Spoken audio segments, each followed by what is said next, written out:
Tell us about Arts DAO. Tell us about what we're doing here today, and tell us what Arts DAO is doing next week and next month. Right. So Arts DAO initially began as just a little small community of 10 people or so. We were meeting up just to talk NFTs. There were a couple of us who owned cool cats, a couple of us who owned punks, a couple of us who owned Bored Ape yacht clubs. We kind of came together and started chatting. Oh, it's cool. Or this is last year, early. People didn't know about NFTs, right? We quickly grew. Every month throwing really cool events and became a social DAO with lots of people coming in. We had events with Artifact, we had events with Doodles, and we've since grown into a community now of, I'd say, our Discord's grown to 6,000, and our real in-life active community members are like 800 plus. What we're building now is effectively an investment DAO, and what it does is it collects NFTs on behalf of these members, right? And the way it works in that sense that members who are part of Arts DAO are contributing a sum of money into the collective by purchasing one of our NFTs, the Eternal Gates NFT drop, right? And being a member of the NFT, of Arts DAO, you can attend our events, but more importantly, share in the collective ownership of valuable NFTs that we want to buy. The likes of Fidenzas, punks, which are massively at a discount right now, right? Bored Ape yacht clubs, CloneX, Doodles, all the NFTs that otherwise a person alone would find a challenge buying because these are very expensive. Yeah. Right? That is the concept of Arts DAO, to bridge a social club with a kind of collector's club as well. Can we talk about a dollar amount and the equivalent of Ether, approximate? What was the dollar entry amount and what was the sale price of some of the success that some of the members had? So, let's talk about. So something you had, maybe you can remember. Okay, yeah. So I bought a CloneX, which is I minted that for 3 ETH, which at the time these are reasonably expensive at the time, but it was about $12,000 US dollars, right? Yeah. And then I later sold it. I sold one for about $60,000. $60,000. But I also got an airdrop with this, and an airdrop means that just by holding an NFT, the project maybe sends you another NFT to supplement it in some way. The total airdrops with Artifact in particular, right? And Artifact is backed by Nike now, has been somewhere in excess of $100,000. Can we call that free money? Because effectively, yes. Is that free money? It's not $100,000 for everyone, but for some people who are really lucky, who got let's say a specific rarity type, and then who got airdropped the right kind of stuff, and so there were these things called the monoliths, which if you opened, you could get a vial.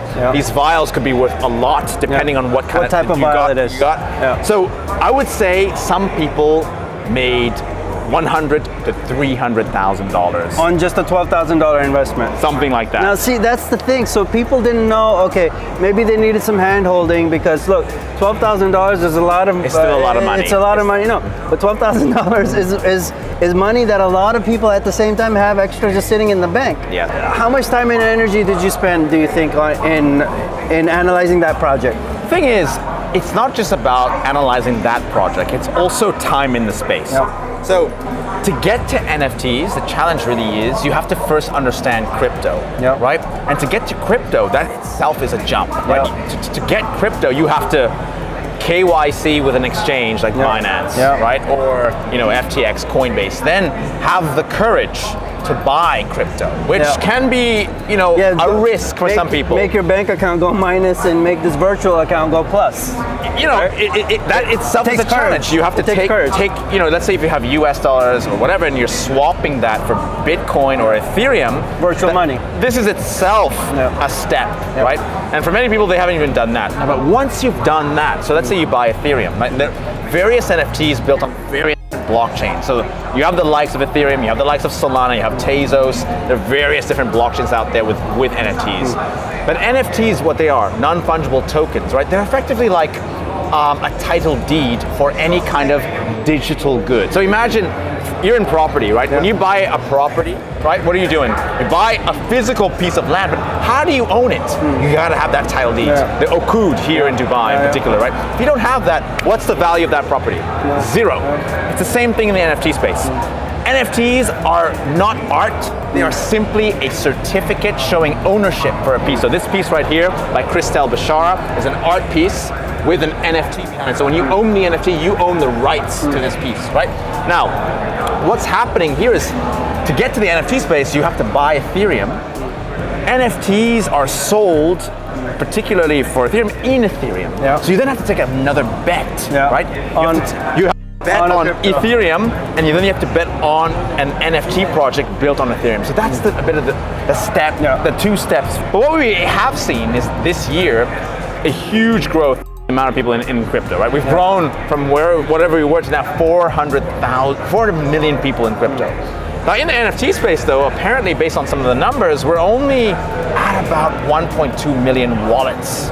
So the discrepancy between the number of people in crypto versus the people in NFTs is significant. 1.2 million, that's nothing.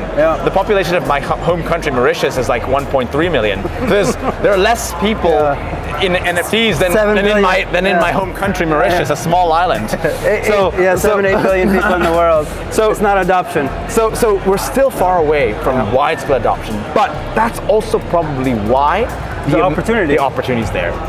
There's a very few number of people in the space, and they are making a substantial amount of returns because of that lack of mainstream adoption for now. But I do also think as mainstream adoption skyrockets, there will be opportunities for many people to become entrepreneurs because NFTs enable you to tokenize value, internet value, right?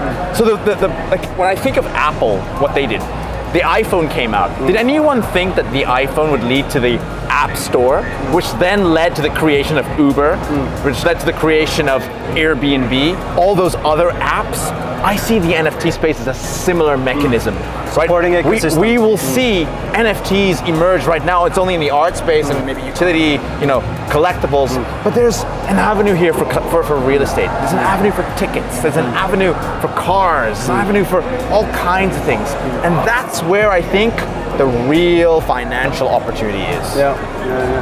But I think, Arts DAO as an organization, it's an art NFT fund. So, me as a person or you as a watcher, you can be the subject matter expert of one topic, 2, 3, 4, maybe 5 topics if you're a genius, right? But most of us don't have the time to do that deep dive into that ocean and to make that investment of 12,000 and to turn it into 100,000. Nobody has a magic potion where, like a vial. There's no magic potion which will make that happen every time, but there's a good chance that, hey, we could do it again. So what are we doing? That's why I like to give my money to Arts DAO and let them manage it. I take a step back and I do my thing, and I let the people who are the experts, the subject matter experts in the world of NFTs, to manage my fund and money. So that's what interests me. What do you think interests some of the other investors into Arts DAO? What's their why? I mean, the why really is, look, we are first and foremost a wonderful social community, right? We have really fun events every month. We've had yacht parties, and the objective of that is to kind of create a nice curated private members community, right? Now at the same time, we want to be a DAO, a decentralized autonomous organization, meaning that members of the community own a share in the collective, right? And this, I don't like to call it investing because it has a connotation associated with traditional finance. Now, as some of these will then maybe, because especially now as we're in this bear market, we're able to scoop up fantastic deals, right? And if, eventually, bear markets don't last forever. They'll maybe be 6 months, 12 months long. There'll be opportunities that then emerge when we can then sell these at a wonderful profit for the value of the whole collective, right? And in that sense, because we have the hype mind, i.e. we have so many valuable people in the community, a DAO functions best by sourcing alpha, i.e. knowledge that beats the market through the collective. That's how we've, people in the community have done very well because the alpha shared in our community chats have been valuable to get people into the right projects, right? We had the CTO of Artifact in our community. He's been invaluable to have him because he knows so much about Artifacts. So many of us got in as a result. Because of our size, we've been able to get incredible allow list, i.e. in NFTs, this means that you have an access to buy an NFT before somebody else can, and this is an instant profit opportunity. Yeah. Our size has given us that. So what we're doing with Arts DAO, given that we're now the largest Web3 community in the Middle East, we want to become an institution of sorts for the Middle East so that we can get fantastic, delightful art, and as a result of all that, deliver long-term economic value to our members. That's amazing. If you guys want to be a part of Arts DAO, you know, join the Telegram. The join Discord. the Discord. So you can find us at artsdao.io. Yeah. Check out our Website. Discord and our Twitter, arts_DAO. You can also find me on Twitter or Instagram at Ananas, ANNAS BRB, so Ananas BRB, and I can speak to you about what we're building at Arts DAO. Amazing, amazing. Thank you today, Anas. Dude, thank a pleasure, you so much. Yeah. as always, man. Thank you. Thank you for joining us, and thank you guys for watching us as well. And stay tuned for the next thing. Arts DAO is happening. Get on board while you can. Thank you.